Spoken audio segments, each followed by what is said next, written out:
Hello everyone, welcome back to AS NEET. तो आज के इस वीडियो में अपन डिस्कस करने वाले हैं एक बहुत अच्छी न्यूज के बारे में। जो न्यूज आपको थंबनेल देख के पता लग गई होगी कि जी हाँ, 10,000 प्लस एमबीबीएस सीटें इंक्रीज होने वाली है इस साल। इसके लिए एनएमसी ने एक नोटिस भी डाला है, वो मैं आपको स्क्रीन के ऊपर दिखाऊंगा, सारी चीजें बताऊंगा।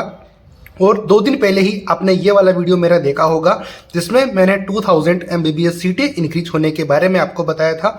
लेकिन इसके साथ में ही बहुत ज़्यादा सीटें इंक्रीज होंगी, ऐसा मैंने बोला था उस वीडियो में कि जैसे ही कोई अपडेट आएगी एनएमसी की तरफ से तो मैं आपको अपडेट करूंगा। तो उसके जस्ट 2 दिन बाद में ही ये न्यूज़ आपके सामने आ चुकी है कि अब 10,000 से ज़्यादा एमबीबीएस सीटें इस साल इंक्रीज होंगी। इससे कट ऑफ के ऊपर क्या फ़र्क पड़ेगा उसके बारे में भी बात करेंगे, क्या कोई फ़र्क पड़ेगा या फिर नहीं, इन सभी के बारे में डिस्कस करेंगे। इसके अलावा काउंसलिंग के बारे में भी कुछ डिस्कस कर लेंगे इन्फॉर्मेशन इस वीडियो में। तो आप सब्सक्राइब कर लेना चैनल को, लाइक कर देना यहाँ तक देख लिया है तो। और आपकी क्या कमेंट्स हैं, अगर आपकी रैंक, अपना स्कोर, अपना स्टेट और अपनी कैटेगरी आप मुझे कमेंट करके बता दोगे तो फिर मैं आपको सजेस्ट कर पाऊंगा कि आपका कॉलेज कहाँ पे मिल सकती हैं और क्या पॉसिबिलिटीज हो सकती है। बीएससी नर्सिंग या फिर पैरामेडिकल कॉलेजेस से लेकर एमबीबीएस गवर्नमेंट कॉलेज तक आप मुझे कोई भी इन्फॉर्मेशन पूछ सकते हो, जो कि आपके लिए मैं अवेलेबल करवा दूंगा। काउंसलिंग में भी आप हमारी हेल्प ले सकते हो। डिस्क्रिप्शन बॉक्स में इंस्टाग्राम आईडी का लिंक है, वहां से आप फॉलो करके डीएम कर सकते हो। तो चलो अभी स्टार्ट करते हैं फिलहाल इस वीडियो में कि कहाँ पर और कौन सी कॉलेजेस के अंदर ये सीट्स इंक्रीज होने वाली हैं। तो यहाँ पर नीट 2024 की काउंसलिंग डेट एक्सटेंड हो चुकी है या फिर पोस्टपोन हो चुकी है, या आप इजीली इस चीज को समझ सकते हो क्योंकि अभी तक इसके बारे में कोई भी नोटिस नहीं आया है और एनएमसी ने इसके लिए ऑफिशियल और नोटिस जारी करके बताया था कि अभी काउंसलिंग स्टार्ट नहीं हो रही है और ये काउंसलिंग स्टार्ट हो सकती है 3rd वीक ऑफ जुलाई के लिए। तो जैसे कि कल के वीडियो में मैंने बताया था कि 15 तारीख तक आपकी ये काउंसलिंग स्टार्ट नहीं होगी, तो 15 तारीख के बाद में 3rd वीक स्टार्ट हो जाता है जुलाई का, उसके बाद में स्टार्ट होगी। तो इस तरीके के नॉलेजेस आपको इस चैनल के ऊपर मिलती हैं, तो आप सब्सक्राइब कर सकते हो क्योंकि ये हम काफ़ी टाइम से इसको फॉलो करते आ रहे हैं, इसलिए हमें सारी चीज़ों के बारे में नॉलेज है जो कि हम आपको प्रोवाइड करवा सकते हैं। नेक्स्ट बात आती है कि 8 ऑफ जुलाई यानी कल ही सुप्रीम कोर्ट का डिसीजन आना है कि रीनीट पॉसिबल होगा, यानी कि रीनीट होगा 2024 या फिर नो रीनीट 2024 होगा। इसके बारे में ऑलरेडी मैंने आपको हिंट दिया हुआ है कि क्या कुछ होगा या फिर नहीं। तो सब कुछ डिपेंड करता है कि सुप्रीम कोर्ट क्या इसके ऊपर स्टैंस लेती हैं।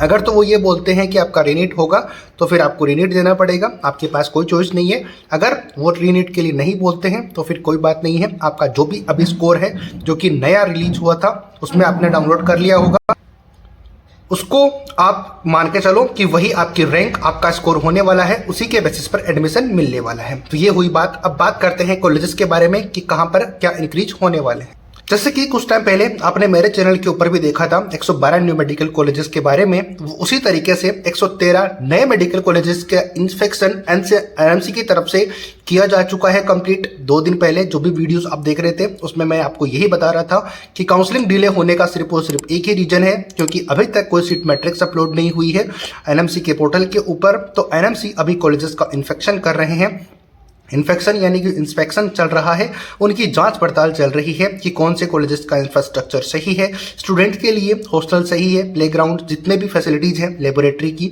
वो सब पॉसिबल है या फिर उस तरीके की अवेलेबल है जहां पर एक स्टूडेंट, मेडिकल स्टूडेंट को ज़रूरत होती है। उसकी चेकअप के बाद में ही आपको पता चल पाएगा कि कितने कॉलेजेस इंक्रीज होने वाले हैं। तो इन सभी की इंस्पेक्शन जो कि मार्ब आपको पता है कि मैं आपको हर वीडियो में बताता हूँ, तो वो करते हैं। तो उन्होंने इन कॉलेजेस का इंस्ट्रक्शन कंप्लीट कर लिया है। इनके ऊपर इनकी जो भी नोटिस थी यानी कि जो भी इनके डिटेल्स थे उनको इनकी ईमेल आईडी के ऊपर और यानी कि इनको इन्फॉर्म कर दिया गया है कि आपको अप्रूवल मिला है या फिर नहीं। लेकिन अभी तक इन 113 मेडिकल कॉलेजेस के बारे में ये कंफर्म नहीं हुआ है कि इन सभी को अप्रूवल मिल गया है, लेकिन इनके अप्रूवल के चांसेस क्या है वो आगे आपको मैं दिखाता हूँ। देखो, फाइनल डिसीजन जो है मार्ब देगा, जो कि मैं पिछले 2 दिन से आपको बता रहा हूं। आप अगर रेगुलर फॉलोवर हो तो आपको पता होगा कि मार्ब होता है medical assessment and rating board, जो जब ये इनको रेटिंग देके आपको ये बताएंगे कि इनको किस को अप्रूवल देना चाहिए या फिर नहीं, उसके बाद में अपन को बता दिया जाएगा। यानी कि सीट मैट्रिक्स एनएमसी के पोर्टल के ऊपर अवेलेबल करवा दी जाएगी, जहां पर अपन को पता चल जाएगा कि कितने कॉलेजेस को अप्रूवल मिला है। लेकिन ऐसा माना जा रहा है कि मोर देन 70% से ज़्यादा मेडिकल कॉलेजेस को अप्रूवल मिलने के चांसेज हैं, और ये भी माना जा रहा है कि मोर देन यानी कि 70% है, तो इसका मतलब है कि लगभग 100 से ज़्यादा मेडिकल कॉलेजेस को अप्रूवल मिलेगा। अब आप ये बोल सकते हो कि इस परसेंटेज और इसका तो कोई वो कॉम्बिनेशन ही नहीं बना, बट कॉम्बिनेशन की बात नहीं है, जितना पॉसिबल मेरे को इन्फॉर्मेशन है मैं आपको वही ओनली बता रहा हूँ। यानी कि 100 से प्लस एमबीबीएस कॉलेजेस को अप्रूवल मिलेगा, और अगर 100 एमबीबीएस मेडिकल कॉलेजेस को अप्रूवल मिलेगा तो कौन कौन से कॉलेजेस हैं वो साइड में स्क्रीन के ऊपर मैं आपके लिए स्क्रीन रिकॉर्डिंग लगा देता हूं। इन कॉलेजेस को आप चेक कर सकते हो, या फिर आप एनएमसी के ऑफिशियल पोर्टल के ऊपर जाकर भी आप चेक कर सकते हो, वहां पर आपको सारी डिटेल मिल जाएंगी। नोटिस मैं आपको लगा दूंगा उसके बारे में, और फाइनल डिसीजन क्या है वो भी मैं आपको बता दूंगा अभी। तो इसकी बात करें तो एक मेडिकल कॉलेजेस में अगर 100 सीट्स की भी बात करें, जो कि मिनिमम होती हैं, क्राइटेरिया है, तो वहां पर अगर इंक्रीज होती है 100 मेडिकल कॉलेजेस में 100 सीटें, तो इस तरीके से टोटल 10,000 एमबीबीएस सीट इंक्रीज हो जाएंगी। और अगर तो इन सभी मेडिकल कॉलेजेस को अप्रूवल मिल जाता है या फिर 100 से ज़्यादा होती है, तो ऑब्वियसली 10,000 से ज़्यादा एमबीबीएस सीटें इंक्रीज हो जाएंगी, जिनका कि बहुत ज़्यादा फायदा सभी स्टूडेंट को होने वाला है। अब इसका कट ऑफ के ऊपर क्या फ़र्क पड़ेगा वो भी मैं आपको एक बार थोड़ा सा आइडिया दे देता हूँ मैं। तो देखो यार, अगर तो ये कॉलेजेस इंक्रीज नहीं हो रहे होते तो उन्हीं स्टूडेंट्स का एडमिशन हो रहा होता जो कि पिछले साल हुआ था। लेकिन इस साल क्योंकि इतनी ज़्यादा एमबीबीएस सीटें इंक्रीज होंगी तो 10,000 है, तो इनमें से अगर 15% कॉलेजेस की बात करें जो कि ऑल इंडिया कोटे में जाएंगी। लेकिन एक इंटरेस्टिंग बात यह है, या फिर नोट करने वाली बात यह है कि ये सारे कॉलेजेस गवर्नमेंट की नहीं हैं। गवर्नमेंट के कॉलेजेस की बात करें तो सारे गवर्नमेंट नहीं हैं, इनमें से 50 to 60% कॉलेजेस गवर्नमेंट की हैं। तो गवर्नमेंट कॉलेजेस की बात आप ये मत समझना कि सारे गवर्नमेंट ही हैं, जी ऐसा नहीं है, प्राइवेट भी है, इसमें गवर्नमेंट भी है।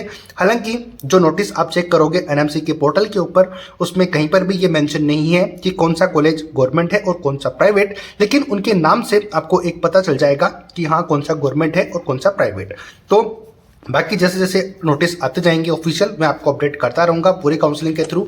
आप हमारी हेल्प लेना चाहते हो काउंसलिंग में, तो आप इंस्टाग्राम आईडी का लिंक डिस्क्रिप्शन बॉक्स में गिवन है, वहाँ पर आप मुझे फॉलो करके डीएम कर सकते हो, डायरेक्ट मैसेज कर सकते हो। मैं आपको सजेस्ट कर पाऊँगा और आपके काउंसलिंग में हेल्प कर पाऊँगा। कि काउंसलिंग आपको कुछ भी नहीं करना, आपको सिर्फ मुझे ये बताना है कि आप किस स्टेट से हो, आपकी रैंक क्या है, आपका स्कोर कितना है, और कौन से स्टेट से आप हो, और कहाँ पर आप एडमिशन लेना चाहते हो।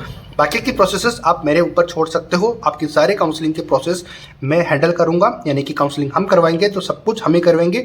आपको सिर्फ और सिर्फ रिपोर्टिंग के लिए जाना है अपने कॉलेजेस में जो आपके लिए अलॉट होती है। तो बाकी डिटेल आपको मैं इंस्टाग्राम पे अवेलेबल करवा दूंगा जब भी आप मुझे मैसेजेस करोगे। तो इस तरीके से आते हैं पॉइंट के ऊपर वापस, तो 10,000 प्लस एमबीबीएस सीटें इंक्रीज हो जाएंगी, तो जिसकी वजह से 15% ऑल इंडिया कोटे में जाएंगी, यानी कि 1500 सीटें यहाँ पर ऑल इंडिया कोटे में चली जाएंगी। यानी कि 1500 स्टूडेंट को और कॉलेजेस मिल जाएंगी जो कि पिछले साल नहीं मिल पाई थी ऑल इंडिया कोटे के थ्रू, तो ये फायदा होगा। इसके अलावा 85% सीटें स्टेट कोटे में जाएंगी, तो स्टेट कोटे में भी बहुत ज़्यादा फायदा स्टूडेंट्स को होगा जो कि पिछले साल लास्ट राउंड तक कॉलेजेस अलॉट हुई थी। उसके बाद में वो क्या होगी वो मैं आपको अच्छे से समझा दूंगा आगे वाली वीडियो बनाकर, आने वाली वीडियो में, कि किस तरीके से कट ऑफ इंक्रीज होगी या फिर डिक्रीज होगी। ऑब्वियसली कट ऑफ इंक्रीज तो नहीं हो सकती, अगर एमबीबीएस सीटें इंक्रीज हुई है तो कहीं ना कहीं पे स्टूडेंट्स को फायदा होगा जरूर। जो बॉर्डर लाइन पे थे उनके लिए बहुत अच्छी बात है। बाकी कट ऑफ का वीडियो मैं नेक्स्ट बनाऊंगा, उसमें आपको बताऊंगा कि कहां तक क्या होने वाला है। इसके अलावा अभी तक ऑफिशियल ये नहीं हुआ है, एनएमसी ने बिल्कुल भी नहीं बोला है कि हमने 113 मेडिकल कॉलेजेस को अप्रूवल दे दिया है। लास्ट बात मैं आपको बताता हूं कि इन 113 मेडिकल कॉलेजेस का इंस्पेक्शन कंप्लीट कर लिया है एनएमसी ने। अब मेरिट की जो भी रिपोर्ट आएगी उसके बेसिस के ऊपर इन कॉलेजेस को अप्रूवल मिल जाएगा। जितने कॉलेजेस को मिलेगा वो मैं आपको अपडेट कर दूंगा। आप सब्सक्राइब कर लो चैनल को। बाकी आपके कोई डाउट्स हैं, कमेंट्स हैं, तो आप मुझे कमेंट करके पूछ सकते हो। बाकी डिटेल आपको मैं आने वाले टाइम पर बताता रहूँगा स्टेप बाय स्टेप, काउंसलिंग के थ्रू और सस्ते मेडिकल कॉलेजेस के थ्रू। और बात करें तो कम स्कोर के ऊपर कॉलेजेस कैसे ले सकते हो, उन सभी के बारे में आपको मैं हर एक वीडियो में आने वाले में आपको अपडेट करता रहूँगा। कैसी लगी आपको इन्फॉर्मेशन? अगर अच्छी लगी हो तो लाइक शेयर सब्सक्राइब चैनल को करना। मिलते हैं नए अपडेट नई वीडियो के साथ। जय हिंद, जय भारत।